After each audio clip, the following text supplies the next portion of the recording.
Okay, hello and welcome everybody to Bad Sydney Crime Writers Festival.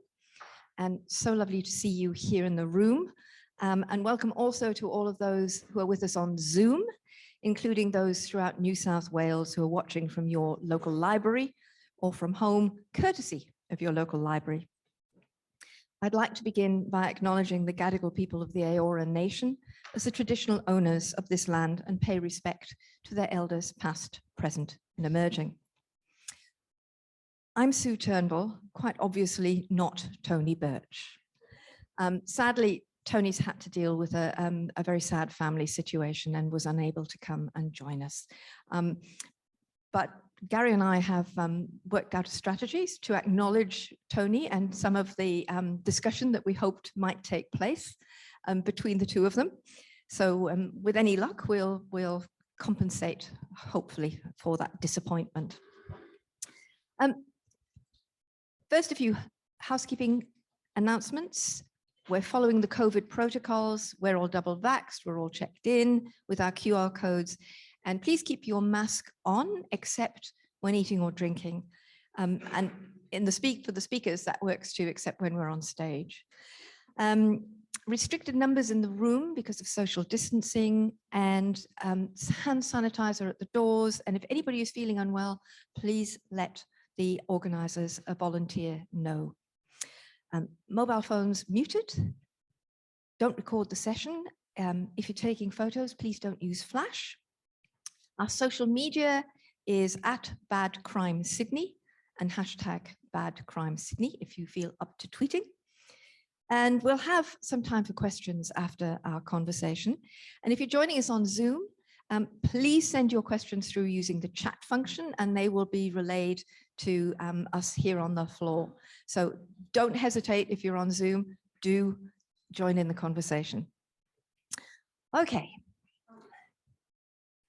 It is my very, very great pleasure to introduce Garry Disher to you here today.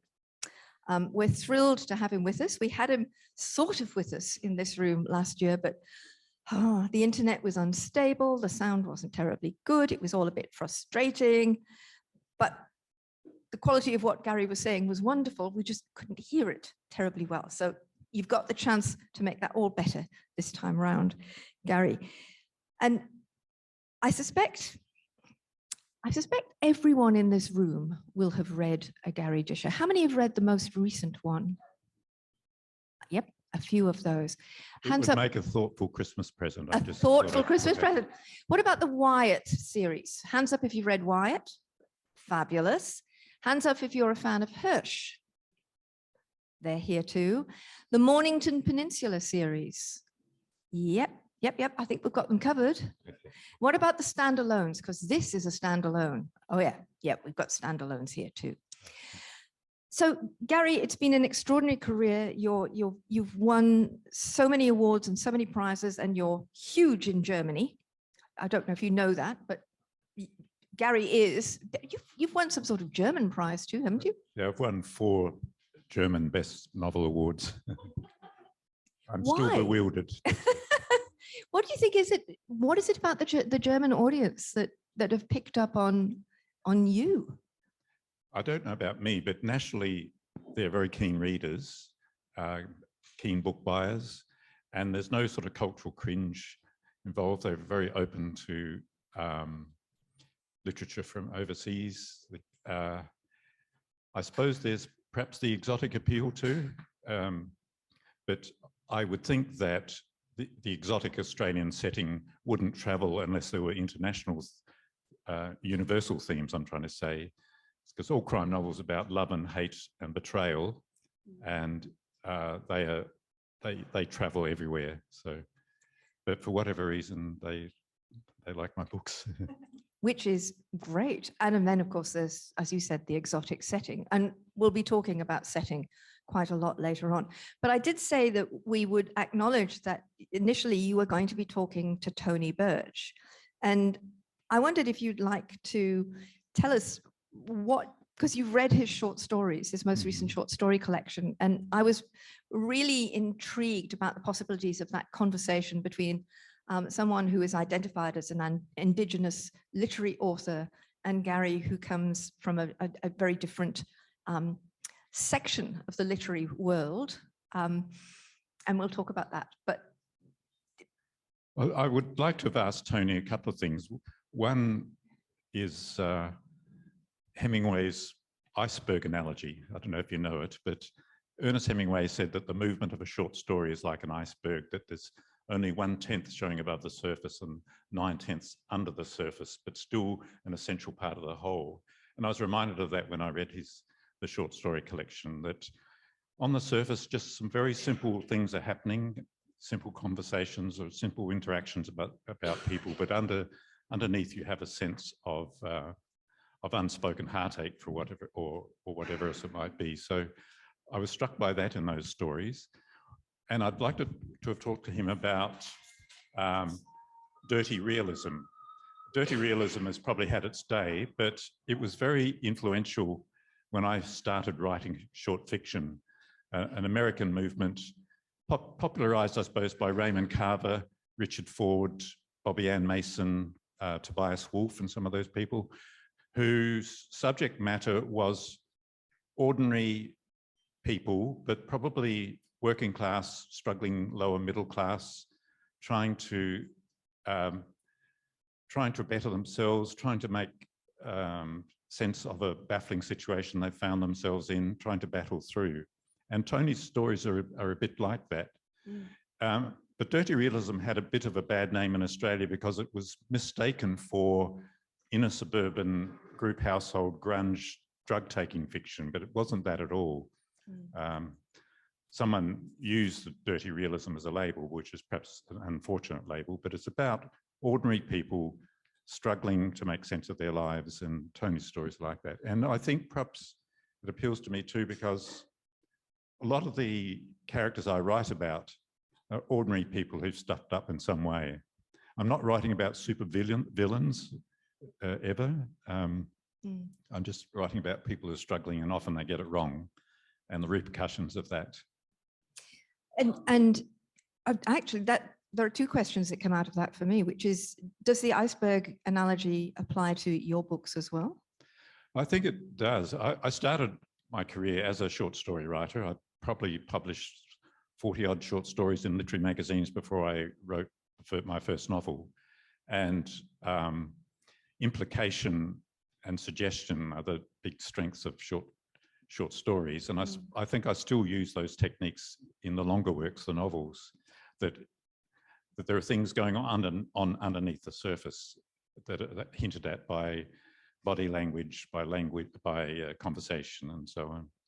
And we should acknowledge here that you said, you wrote short stories and you were writing literary fiction at one stage. And there's this whole thing about what is literary fiction as opposed to crime fiction, and the blurry line between the two. And I've got a quote from you from one of your essays, which is a bit provocative, which says, "I think crime novels can tell us more about human frailty and the world we live in than literary novels." Discuss. Okay. I wish I could go back and burn everything I've said in the past. But I think there's a lot of truth. It's assumed, I think, by too many people that crime fiction is junk fiction. We love to take it to our holiday house in summer, and we leave it behind in the holiday house because it doesn't really have any value apart from that, apart from distracting us for a few hours when we're on holiday. But I think good crime fiction does tell us about the world we live in. It explores prevailing social tensions. It's about character and character interaction. It's assumed that if it's crime fiction, it's poorly written, but that's not the truth, as we know with Peter Temple, who won the Miles Franklin, the Premier Literary Award in Australia with his crime novel. It was Truth. Truth. It should have been The Broken Shore, but it was Truth. Yeah. So I would defend crime fiction on many, many levels. And I think it's why it's so popular. It's not because it's got car chases in it or a puzzle about who bumped off the victim. It's about human interaction. It's about, at one level, there's an element of there, but for the grace of God go I. We see people who've stuffed up their lives for believable reasons that we can identify with.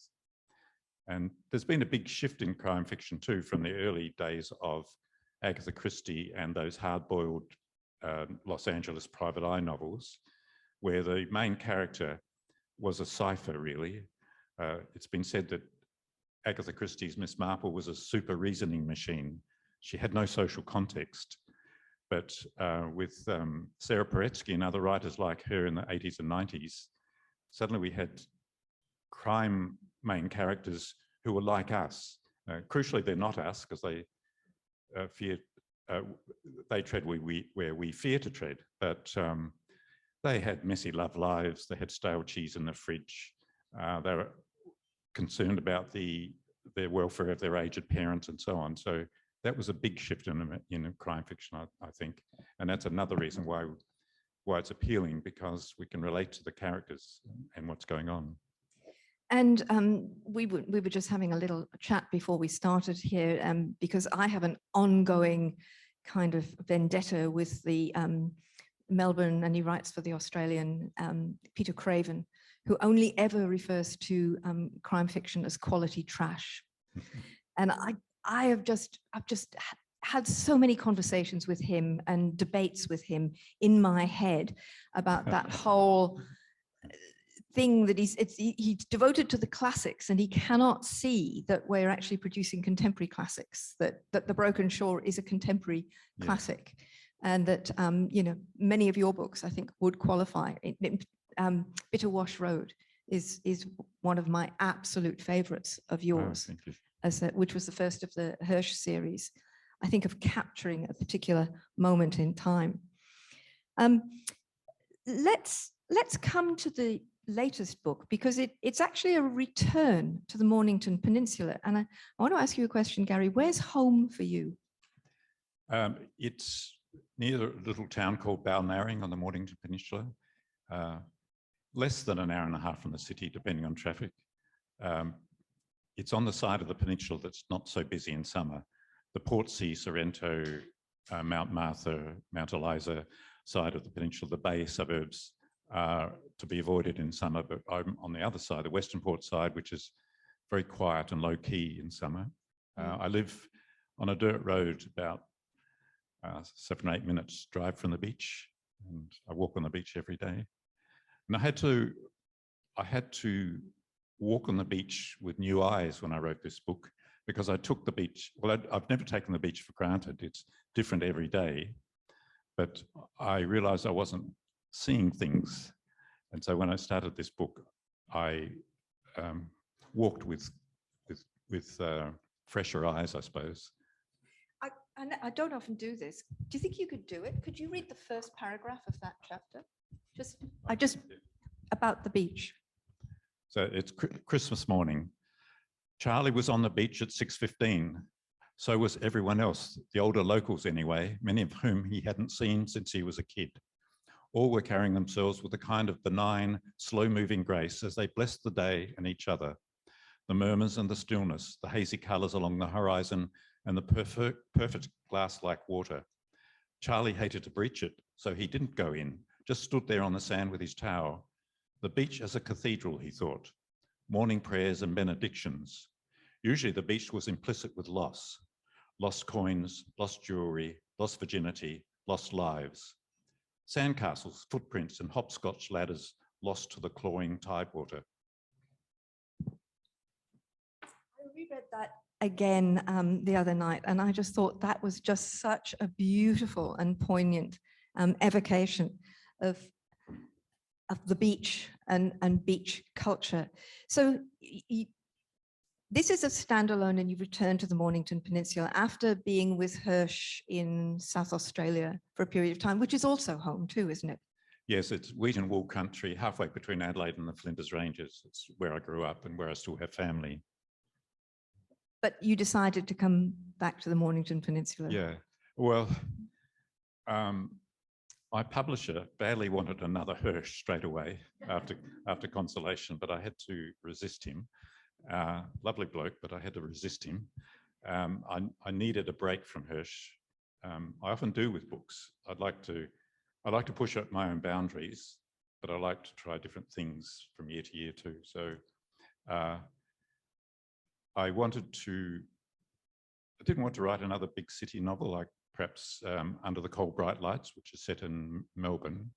So I thought, for various reasons, I wrote about my second home, the Mornington Peninsula, the beach suburbs.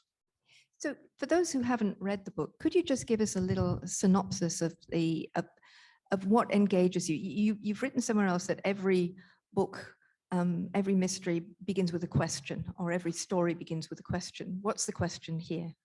Well, I suppose it's a quest novel in the sense that the main character, Charlie Deravin, he's a policeman in the sex crimes unit, but he's been suspended because he got into a barney with his inspector and pushed him over a desk.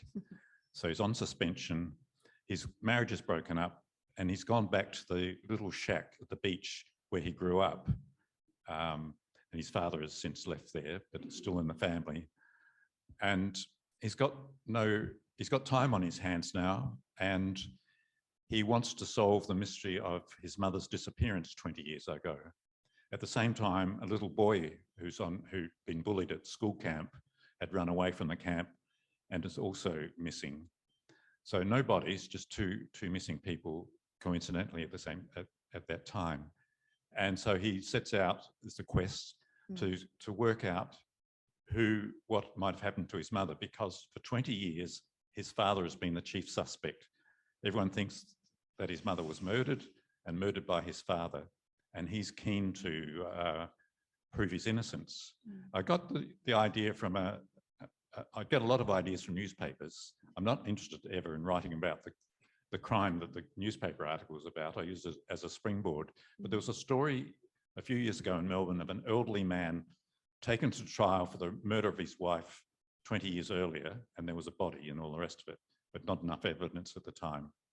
And apparently for 20 years, his only child, a son, firmly believed he did it. But so I was using a newspaper article, but also writers, I think, asked the question, what if? What if there were two brothers? One of them thinks dad's innocent, and the other one thinks dad's guilty. So that gave me the question that drives the book. What happened to Mum, and how will he discover it? And will he discover it, what the truth is? So had you got this worked out as a strategy and a structure and a plot before you started? Yeah, so some of my writer colleagues say they don't plan. They just start with a scene or a character or whatever and write to see what happens. But I used to do that, I think, early in my writing career with the so-called literary short stories and a couple of early novels. I like a quote from the Irish writer Sean O'Phelan. He said there need to be three elements present at the start for the writer and the reader: a character, a situation, and a promise. And that's how I wrote my early stories and novels, just to see a voyage of discovery, to see what would happen.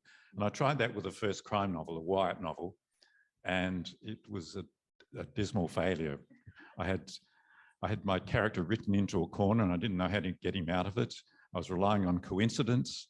So I realized I needed to stay a step ahead of the reader. I needed to plan. So now I'm a planner. I spend several weeks planning a crime novel, starting with the overall arch of the story and then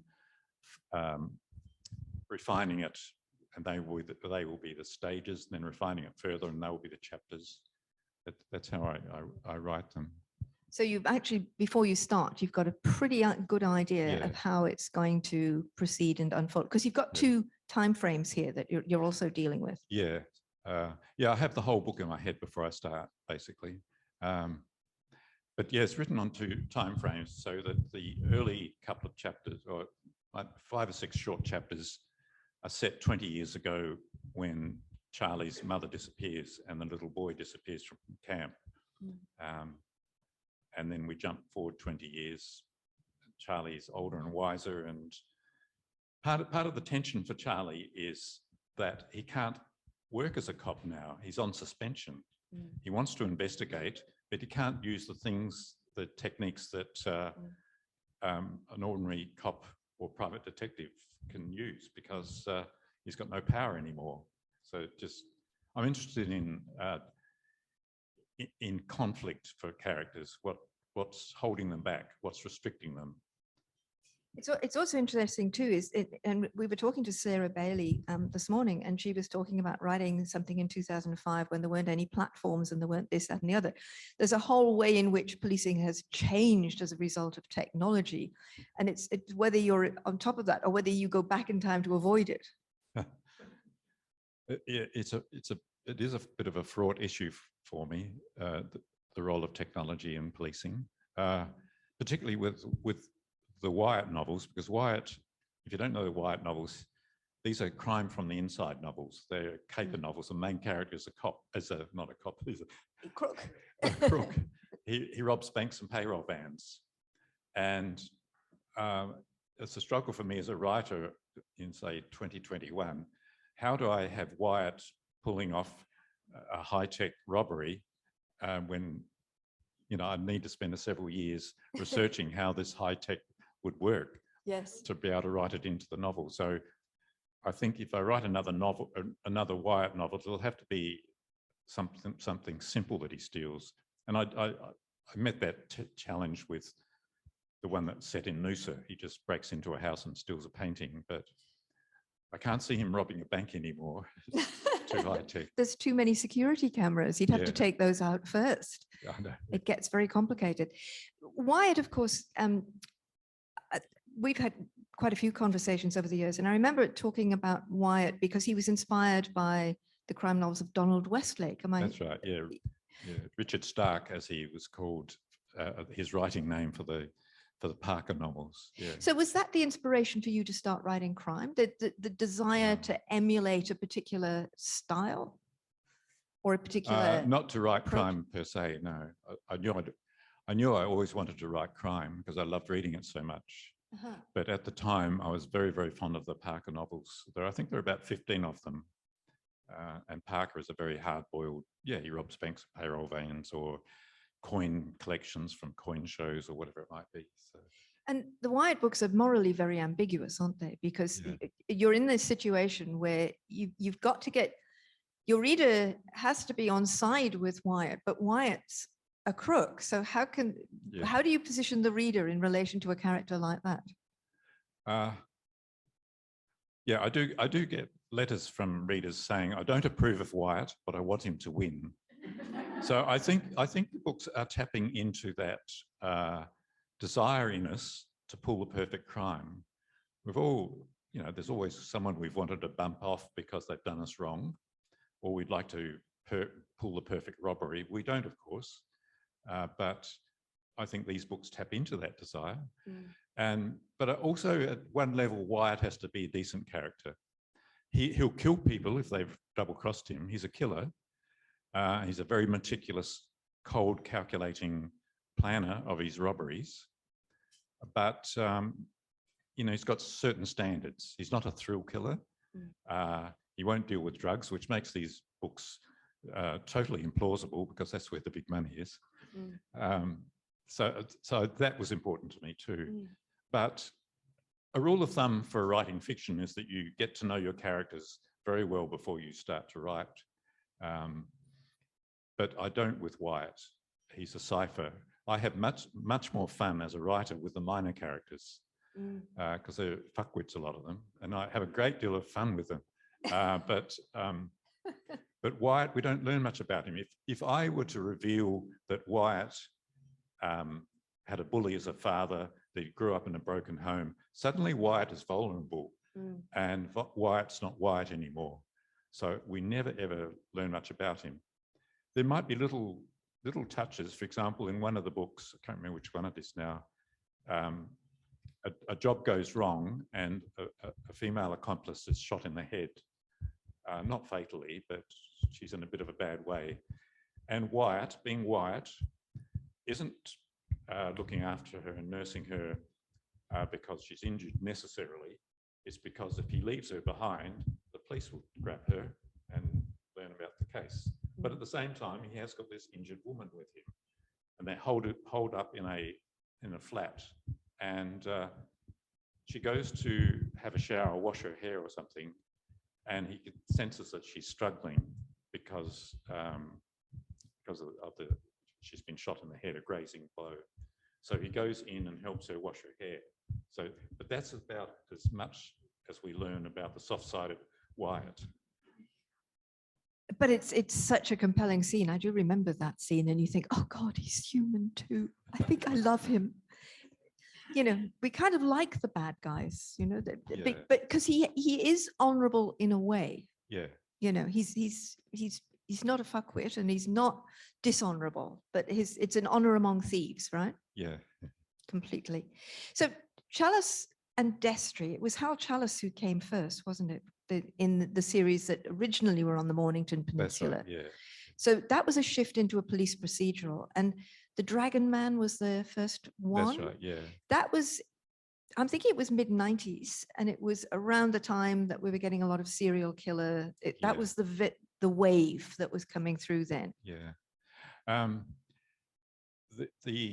The peninsula setting for the Chalice novels, Chalice and Destry novels, was accidental in the sense that I just moved down to the Mornington Peninsula, 1992 it was, and I thought I wanted a shift from Wyatt. I'd written 6 in 6 years, so I wanted a shift. So I wanted to write police procedurals, and I was influenced by, because I think all we writers build on a tradition. I was interested in the Inspector Resnick novels of John Harvey set in Nottingham. So I was interested in, because he has an ensemble cast of characters, we see the public and private lives of the cops, the major and minor crimes they're investigating. It's Nottingham is a city, but it's not a major metropolis. But I thought, well, I'd like to write his sorts of books. And I thought I'd write about Melbourne, which I only recently left. But I went into the milk bar at the little town of Hastings on the western port side of the peninsula one day to buy lunch. And the 3 or 4 women were ahead of me in the line, and women were serving. And they were all talking about having to take their daughters to netball practice by car now, not daring to let them catch the bus, because a serial killer operating in Frankston hadn't been caught yet. He'd raped and murdered 3 young women who were waiting at bus stops, etc. And I had this incredible sense of community fear, of community anxiety, of how this crime has affected the lives of these mothers and their daughters, and presumably the fathers too. But so I realised then that's where I wanted to set it. Yeah, and that setting, I mean, having spent time in the Mornington Peninsula, what I always loved was trying to work out where Garry Disher's fictional town actually was, because you made Hastings Waterloo, and even in this new book I'm working out, where are we now? Where's the real place? You know? Yeah, well, the bad guy. Oh no, I better not tell you who the bad guy is. You can't do that. It refers to an actual public position, so I knew that I couldn't call it Balnarring Beach, Merrick's Beach, and Summers Beach. So I've fictionalised the names of the towns, and I do that. One reason why I chose to call Hastings Waterloo in the books is because for fictional reasons I might need to create a building like a hospital or an event that doesn't happen in the real Hastings, and it would confuse readers. So I fictionalise where necessary for plot purposes. The rest of the time I'll name actual towns like Mornington. Yeah. But then did you feel when you know, there's quite a lot of the Chalice and Destry, but did you feel that series had run its course when you stopped and you moved somewhere else? I mean, would you write another one of those, or do you feel as though you've done with those characters? I think there's probably one more Peninsula novel and one more Wyatt in me. But yeah, I'd written several of them and again wanted to change. And coincidentally, Michael Hayward, my publisher, urged me to think about a standalone. And that was Bitterwash Road, which turns out to be the first of a series, but when I wrote it, it was intended to be a standalone. Yeah. And I'm writing about the area where I grew up, even though I left there basically when I was 18 or 19 to go to Adelaide University. It still exerts a pull on my imagination, and every few books over the years, I've gone back there. Yeah. Yeah, and you've also written, and now here we might, another little bit of a confession in the way in which our paths cross. Garry undertook a PhD and wrote a rather fine thesis on rural noir, I may say, because I marked it. And his the novel that he submitted was Peace, wasn't it? It was Peace. It was Peace. So, you know, like I was going to fail it. I mean, really. But you wrote this wonderful essay on rural noir. And I wonder if you'd just like to rehearse a few of the arguments that you made there, because, you know, the term outback noir has now been used in, and a whole slew of Australian novels not set in cities have kind of been labeled there. And you kind of showed that there was a continuity and a history of this kind of representation in Australian crime. So give them the 3-minute thesis. Well, the thesis is about several recent Australian crime novels that might be termed rural or outback noir, a term coined by a journalist who was writing about the phenomenon of Chris Hammer's Scrublands, yeah, and Jane Harper's The Dry, because they were immense bestsellers in Australia and overseas, and she saw it as a phenomenon. And I would like to argue that my book Bitterwash Road came before both of those books, so that there had been a bit of a tradition already. There's always been rural crime fiction, but what struck me about Peter Temple's, couple of Peter Temple's books, my book Bitterwash Road, Jock Sarong's novel Quota, set in a fishing village, and a couple of others like that, is that the main character is an outsider, a total outsider like Hirsch, who's a city boy who's through some indiscretion has been busted down to uniform and sent to a little one-officer police station in the bush. So he's a real fish out of water. Or Chris Hammer's Scrublands, where the main character is a journalist sent to an outback New South Wales town in midsummer. Jane Harper's main character, Falk, is not a total outsider, but he hasn't lived there for 20 years. So he's, in a sense, coming back as an outsider. So these characters have to, there's a twin elements of tension or suspense or stress for them. They have to learn about the place in order to solve the crimes, as they also need to learn about the crimes. So it gives a very useful layer of tension in these books, I think, the fact that the main characters are outsiders. And some might only stay a very short time. Hirsch has been there for 2 or 3 years now. I'm currently writing the 4th Hirsch. Also, these characters have a circumscribed home. If we think about Michael Connolly's Bosch, he lives in a house up in the California, in the hills above Los Angeles. He's been there in every book. That's where he lives. He's firmly rooted to that place. He's firmly rooted to the city because he grew up there, and he's firmly rooted to his home. But the characters like Hirsch, who lives in 3 pokey rooms at the back of a little house on the highway, which in the front room of which is the police station, or Chris Hammer's character who stays in a motel, or Jane Harper's character who stays in a room above the bar of the local pub, they have a circumscribed home. I think one theme of fiction, and I think I return to it a lot in my books, is the search for a true home, a character trying to fit in somewhere. And a true home could be a place, or it could be the arms of a loved one, or it could be just simple peace of mind. So I think a lot of my books are about that, someone who doesn't quite fit in, but wants to.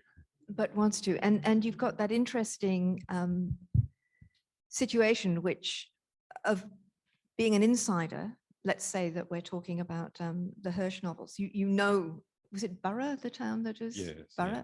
You know this place intimately, but then you're coming back to it after a long time. So you do see it in a little bit, that outsider, you know, that return when it's that coming back to something and seeing it for what it was.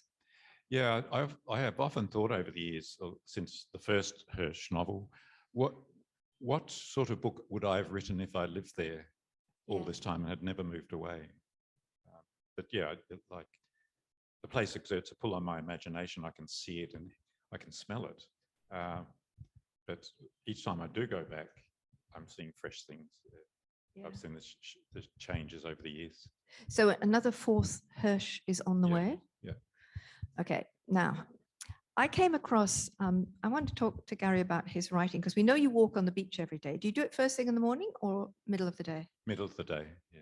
Okay, so middle of the day. So you write in the morning. Yeah. And am I right in thinking that it's blue biro handwriting on a full scrap legal pad? Yeah. There's a manuscript. Well, actually, it's the page proofs of this new novel, but my notes for today's session are in blue biro on the back of it. So I recycle. So I can't think through the keyboard very well. I can write very quickly longhand. I can do asterisks and notes to myself and arrows and little reminders on another sheet of paper of stuff to look up. I often have my mobile phone next to me so I can Google stuff quickly, but given that Telstra owns all the infrastructure, and given that we had a big storm a month ago, I've had no internet for 3 or 4 weeks. So I've amassed all these questions for when I get the internet back. So just as well you're here then, you know. Yeah. When we weren't trying to catch you on Zoom in Balnarring. Oh, I know. So, all right, so morning, blue biro, handwriting. Yeah. Walk on the beach, and then you come back and then you type it up. Not always. Sometimes I let a few days go by. Right. But if I do type it up, it's in effect the second draft, because I'm rewriting as I go along through typing. Right. So how long would it take you from woe to go to do, thinking about the Hirsch now, the new one? The new one, I started probably 2 months ago, and I probably finish in May and then submit it, and then I'll get a reader's report from my editor, and there'll be some rewriting to do. Yeah. It seems to be going well at the moment, but some of my books have been like getting blood from a stone. It's a struggle all the way along. Only a couple of times have I had a book that just sings on the page. The second Wyatt novel, Pay Dirt, I wrote in 6 weeks. Usually it's several months. Some books, my so-called literary novel, The Sunken Road, took me about 15 years. I struggled with that for a long time. You know, actually, Garry, it's really reassuring. I really like hearing that it's a struggle to write, because I think, you know, you sort of assume when you read something that reads so beautifully and so eloquently and sparingly, and you think, oh God, that must have just been such a dream to write. But it's an actual struggle to get it back to that bareness, as it were. Yeah, I like a quote from an American poet. He said, "This morning I put the hyphen in hellhound. This afternoon I took it out." I think we're ready to take some questions from the audience, or some from chat, if there's any coming through. It looks like we've got one on the chat already. Wow, that's terrific. Thank you very much. Okay, so maybe you've covered this already, but the question came through before your discussion. So we'll say thank you to the Zoom questionnaire, which was, how long does it take you to write a book? And the answer is 6 weeks or a year or 15 years. How often do you revise the first draft?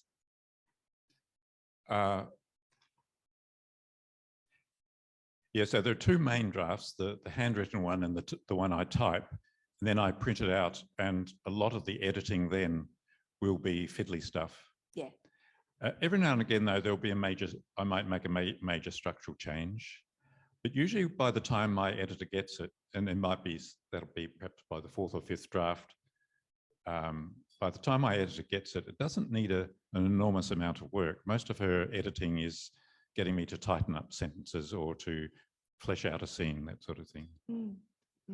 It's important to me to be as perfect as I can make it before I submit it. Yeah, I want to ask you a question because I was fortunate enough to have a discussion with an interview with Don Winslow last year. I think it might have been last year. And he talked about the look of the words on the page, that he actually, if he sees a page where there's not enough white space, he thinks, okay, I got to cut that. So there's actually something about the look on the page. Oh, okay. Does that affect you at all? No, but I understand it. Yeah, I do too. Got a question in the front. Could you stand up and please, and maybe remove your mask just to ask the question? It would be lovely.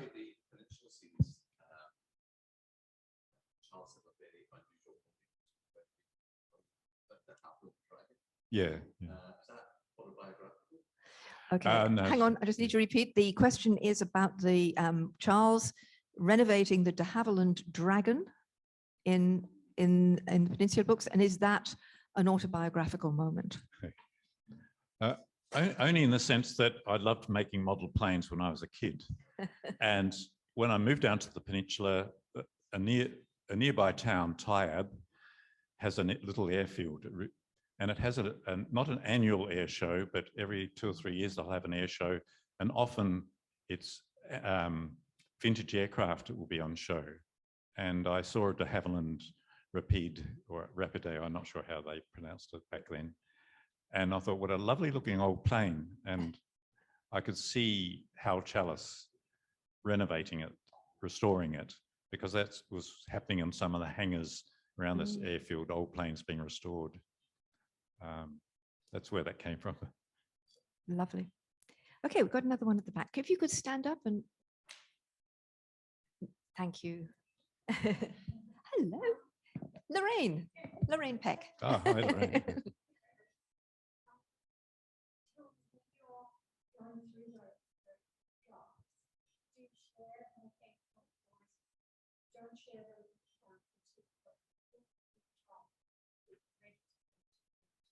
Yeah, not till then. Yeah, no one sees it, no.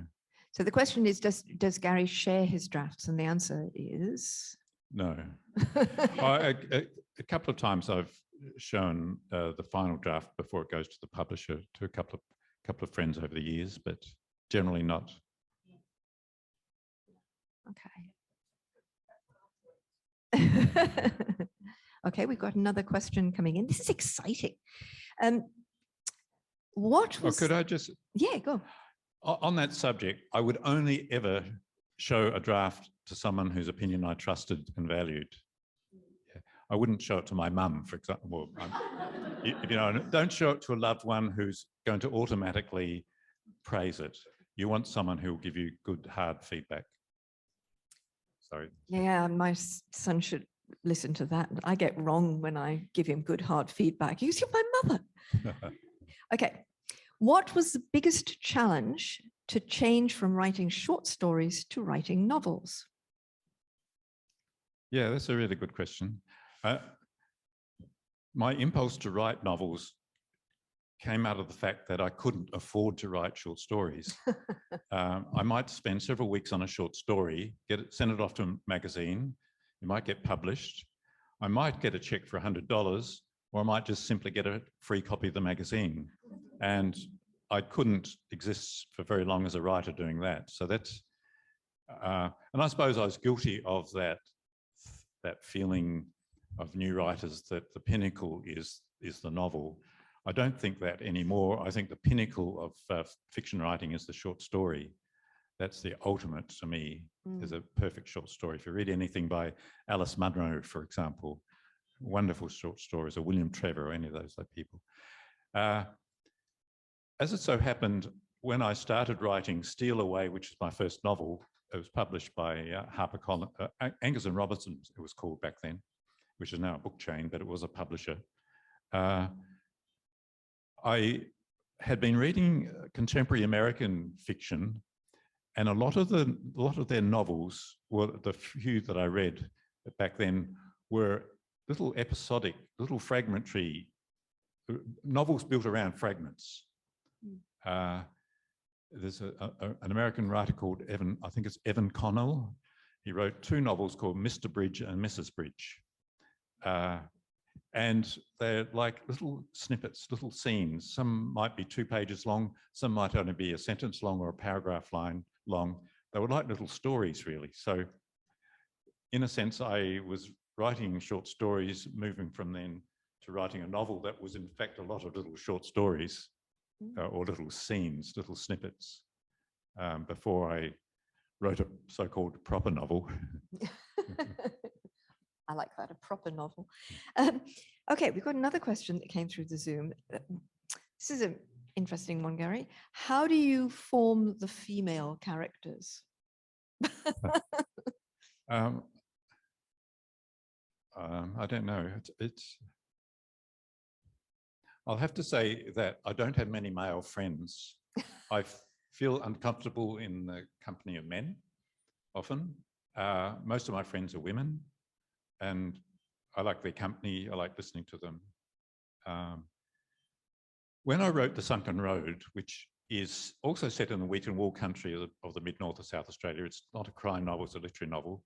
I wanted to do what Alice Munro does in Canada. She writes about small town, small farm life in southern Ontario. I thought I wanted to do that, but in a novel. And my main character was going to be a farmer, and I wanted to tell his life story. But he, to use that horrible expression, he didn't speak to me. I couldn't hear him. I used to love going home to the farm. I still call it home, actually. I used to love going home to the farm and doing farm work with my father, for example, checking that the sheep troughs had water in them or fixing a broken fence or whatever it might be. But what I really loved was sitting around the kitchen table with my mother and my aunt and my sister listening to the local gossip. So the lives of women, I realised then I wanted to write about her, that woman. So the novel is structured episodically, or no, fragmentary way as well. It's I tell her life story from childhood to old age over and over again in each little thematic section. So it's quite a departure from me. Most fiction is linear in structure, time is chronological, but I tried something different with that. Maybe this is why I like your male characters so much. They're not overtly masculine. Is it possible? Could I hit on something there? Do we have another question from anyone? Yes. Thank you.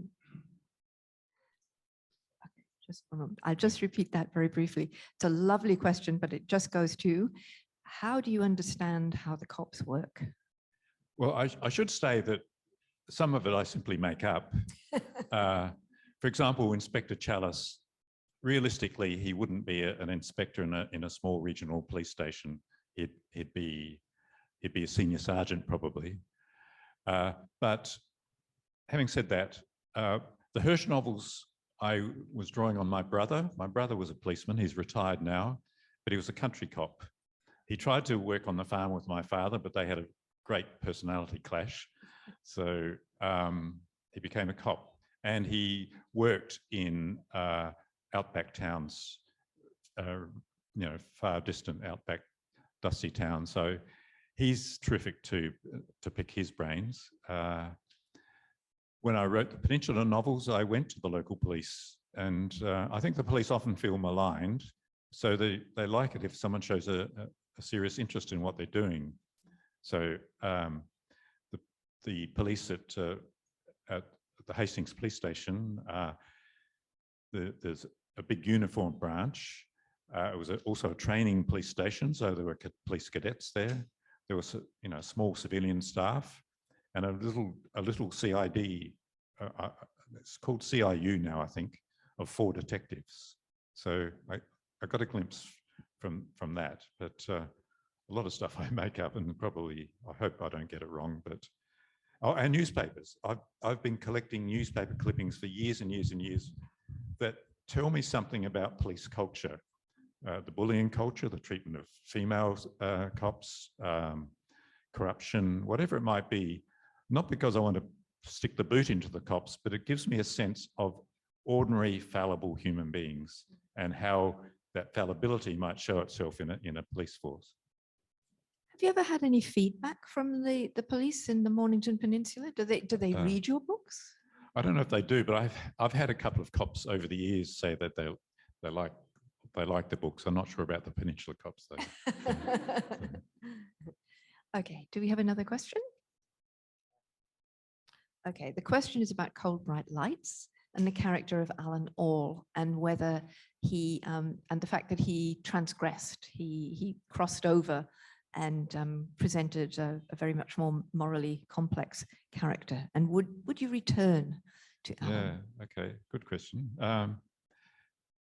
Very briefly, Alan All is, and again, I got from a newspaper clipping about Victoria Police attracting back recently retired detectives to work cold cases to free the younger detectives for more active cases. And instantly when I read that article, I could see my main character. He's been in the police force for a very long time, but he's been retired for 5 years. He's a bit bored. He doesn't know where he's going with his life.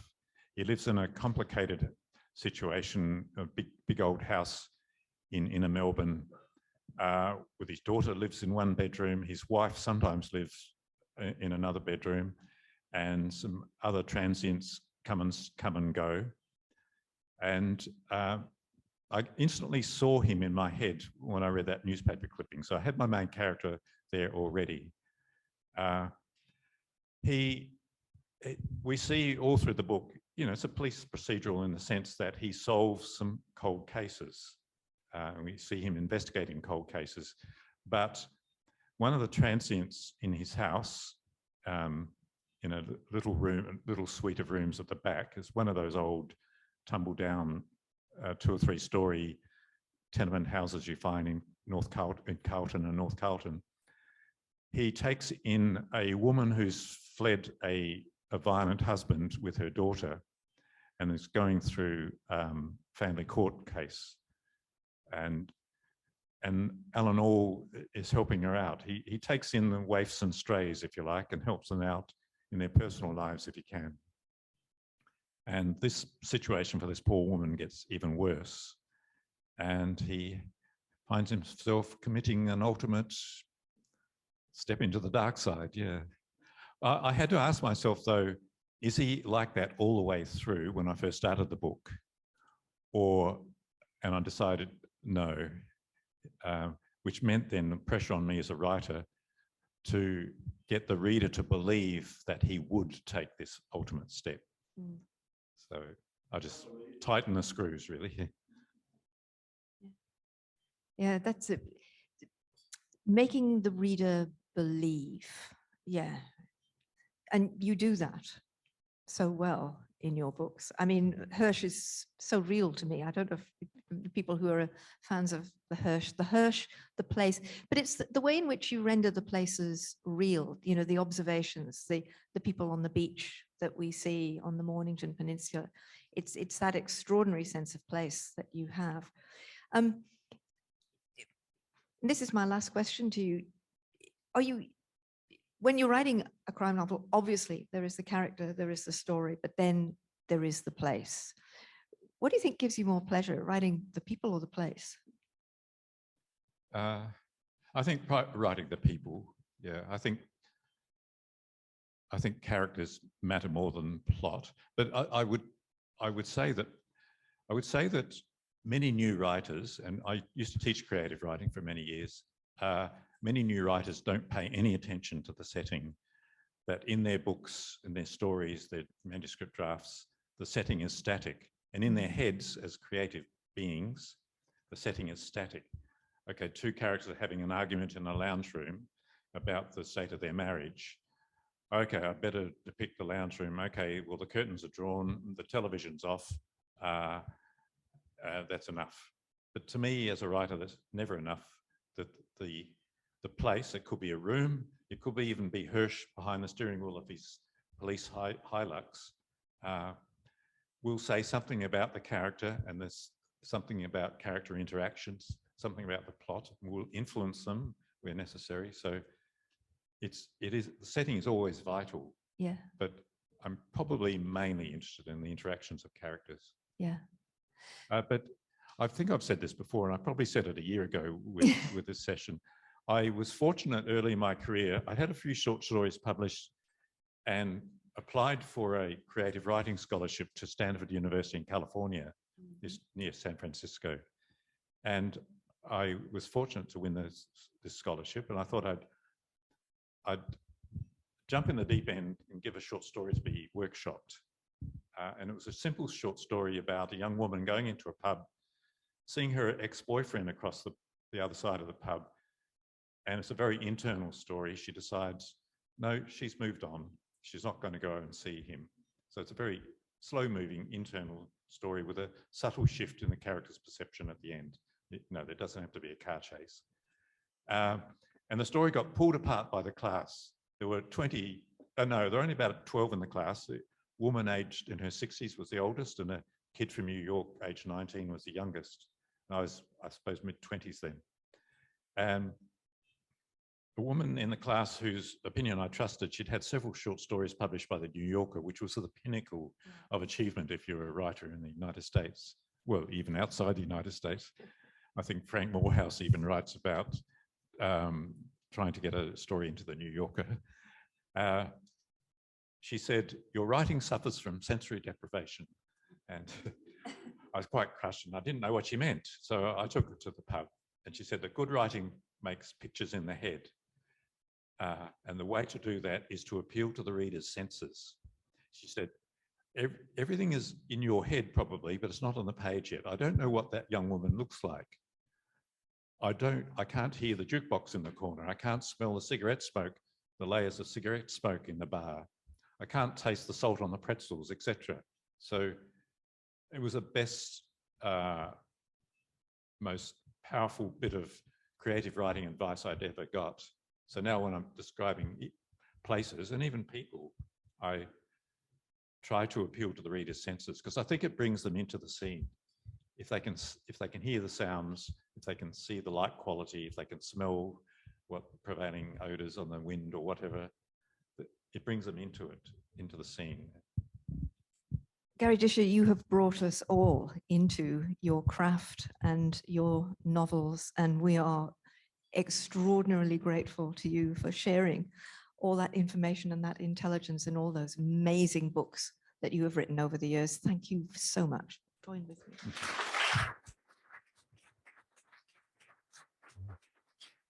me. But I'd like to return the thanks too, because Sue, as some of you might know, has been a great champion of Australian crime writing for a really long time. Very active in Sisters in Crime, a very fine reviewer. So to me, it's an honour to be interviewed by Sue.